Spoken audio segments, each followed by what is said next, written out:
It started with a snide comment from the HOA president about my wife's garden. But when she crossed the line with a personal insult, I knew it was time for payback. What I uncovered about her husband turned the next HOA meeting into a showdown nobody saw coming. If you love juicy HOA drama, petty neighbor feuds, and epic community takedowns, you're in the right place. Hit that like button, subscribe, and ring the bell so you don't miss the chaos as this story unfolds. Let's dive in. The neighborhood of Willow Creek was a picture of suburban perfection. Manicured lawns, matching mailboxes, and a homeowners association that ruled with an iron fist. At the center of it all was Karen Whitaker, the HOA president, whose word was law and whose smile hid a venomous streak. Karen was the kind of woman who measured grass blades with a ruler and sent violation notices for the smallest infractions. Her reign was unchallenged, her authority absolute, until she made the mistake of targeting my wife, Emily. Emily was the heart of our home, a gentle soul with a passion for gardening. Her backyard oasis filled with vibrant roses and delicate lilies was her pride and joy.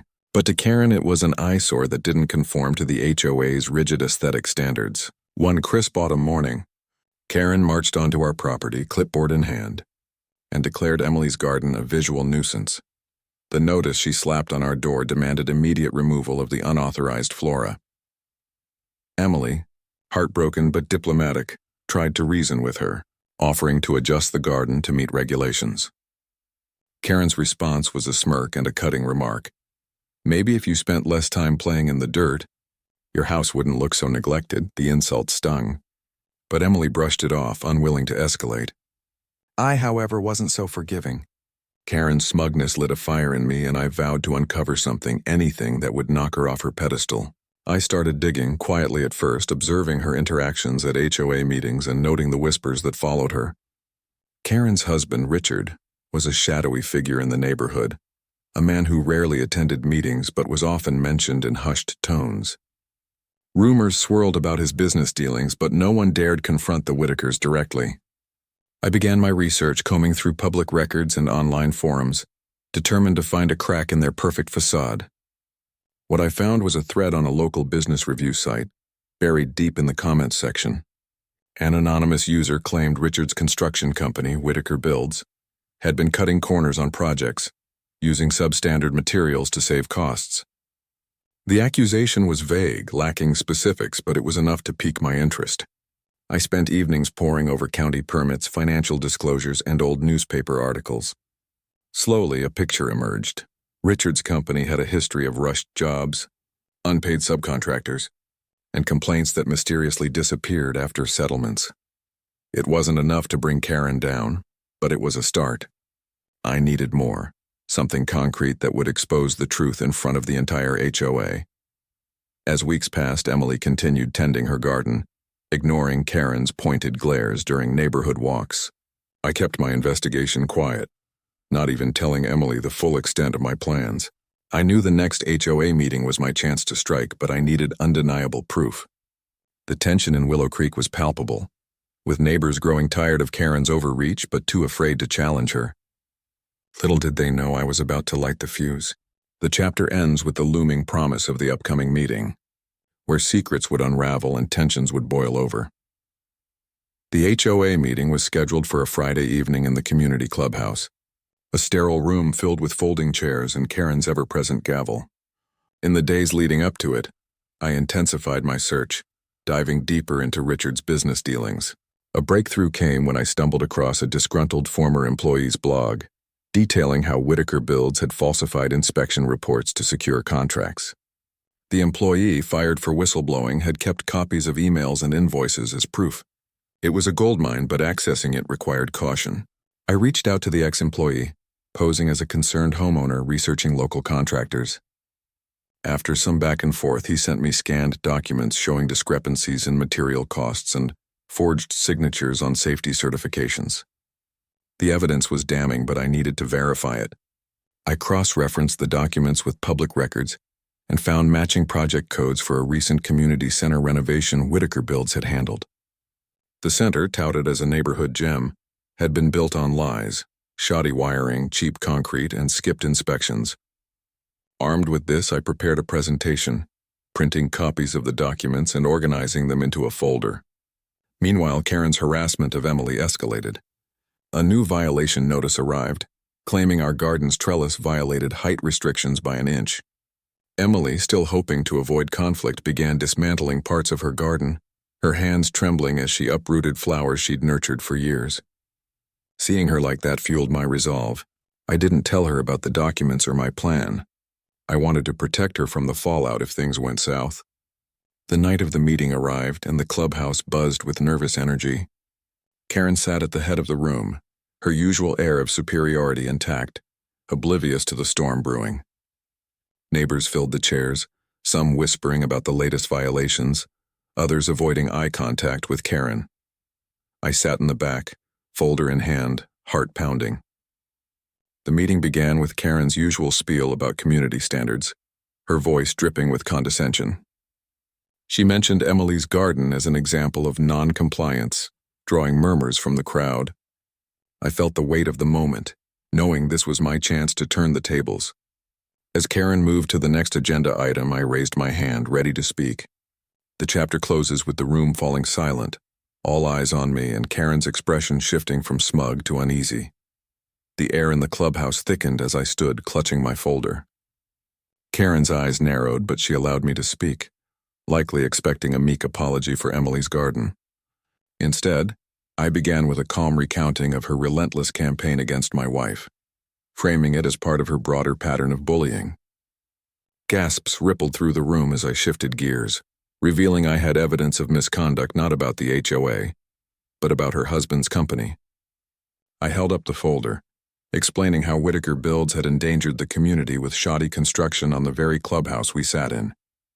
I distributed copies of the documents, watching neighbors' faces shift from curiosity to shock as they read about falsified reports and unsafe materials. The community center, a project Karen had championed as her legacy, was now a symbol of her husband's deceit. I detailed the risks: faulty wiring that could spark fires, concrete that could crack under stress, and tied it back to Karen's obsession with control, suggesting her influence had helped bury complaints. The room erupted in murmurs, with some neighbors demanding answers while others sat stunned. Karen's face flushed red, her composure crumbling as she stammered, trying to deflect. She claimed the documents were fabricated, but her voice lacked conviction. I pressed on, citing specific project codes and dates, challenging her to disprove the evidence. The meeting spiraled into chaos as neighbors began questioning other Whitaker Builds projects in the area. Karen banged her gavel, desperate to regain control, but the damage was done. By the end, several residents called for an emergency vote to remove her as president, a motion that gained traction faster than anyone expected. As the meeting adjourned, Karen stormed out, leaving behind a room buzzing with outrage and disbelief. I returned home to Emily, who sensed something had shifted but didn't press for details. The victory felt bittersweet. Exposing Richard had humiliated Karen, but the fallout was just beginning. The chapter ends with the neighborhood in upheaval, whispers of legal action against Whitaker Builds spreading, and Karen plotting her next move. The days following the meeting were a whirlwind.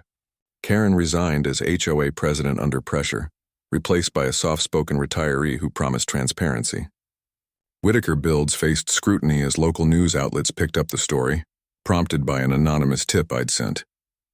Inspectors descended on the community center, confirming the substandard work, and lawsuits began piling up from subcontractors and clients. Richard, once a ghost in the neighborhood, became a pariah, his company's reputation in tatters. Karen, meanwhile, withdrew from public view, her usual patrols replaced by a conspicuous absence. Neighbors speculated about the Whitakers' marriage, with some claiming Richard blamed Karen for pushing him to cut corners to fund her lavish lifestyle. Emily's garden, now free from violation notices, flourished again, but she remained uneasy, sensing Karen's silence was temporary. I too felt the weight of what I'd unleashed. The neighborhood was divided. Some thanked me for exposing the truth, while others resented the drama that disrupted their quiet lives. Social media buzzed with posts about the scandal, some calling me a hero, others a troublemaker. I kept a low profile, avoiding the clubhouse and steering clear of Karen's street. But late one night, a brick crashed through our window, narrowly missing Emily as she read in the living room. Attached was a note. "You'll regret this." The police were called, but with no proof tying it to Karen, the case stalled. Emily, shaken, asked me to let it go, but I couldn't. I installed security cameras, determined to catch Karen if she struck again. The neighborhood settled into an uneasy truce, with new HOA leadership struggling to rebuild trust. Yet the shadow of Karen's influence lingered, her absence more menacing than her presence. The chapter closes with a chilling sense of anticipation, as rumors spread that Karen was rallying allies for a comeback. The final chapter began with spring's arrival, the neighborhood blooming with cautious optimism. The new HOA president worked to undo Karen's draconian rules, and Emily's garden became a symbol of resilience, drawing admiration from neighbors who once sided with Karen. But the peace was fragile.